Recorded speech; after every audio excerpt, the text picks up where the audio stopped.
اقبل ايش يصير فيه؟ لا كان اخويا ليش سموه اخويا؟ ايش يصير فيه؟ 4 احنا 6 ولد، 4 روح بيه، 4 اخواني راحوا بيجي، الله يقبلها يصير. انا قلت للمسؤولين عمي، شو قلت لهم؟ يا عراق كافي دمار، والله صرنا ننام ونقعد على الانفجار. شنو ذنب المرأة رجل كبير وصغير؟ وين الشريف قال ارد لكم الاعتبار؟ والله ملينا وتعبنا حتى من عندنا الصبر. هذا حالك يا عراق ورقة واجب الحبر. عي الله اكبر، وحده ميت ابنها، هذا هم يسمونه عيد. والله مو ذنبك يا يمه، هللي يا ام الشهيد. باليتيم معيد بالمقابر والجروح، ذنبي لان جنسيتي عراقي بتسبقى ابكي ونوح.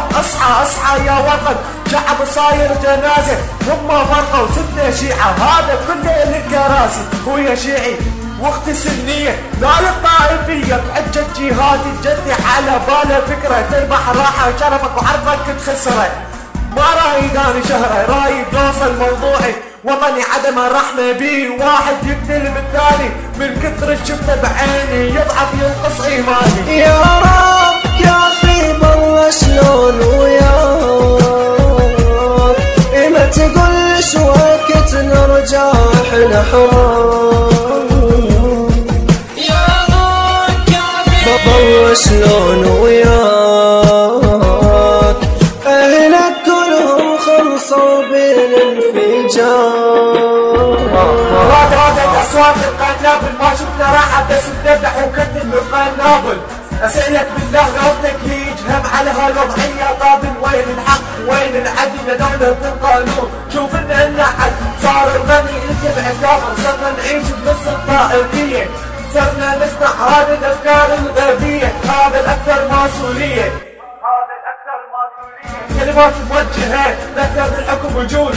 آسف يا قائد ما دريت انتظرك الحدود، شفنا عايشين بالواقع هسه صرنا نحلم بالوعود. أفكار مجردة، أطفال مشردة، ظلمك تزوده، طوائف متعددة، آراء مشتتة.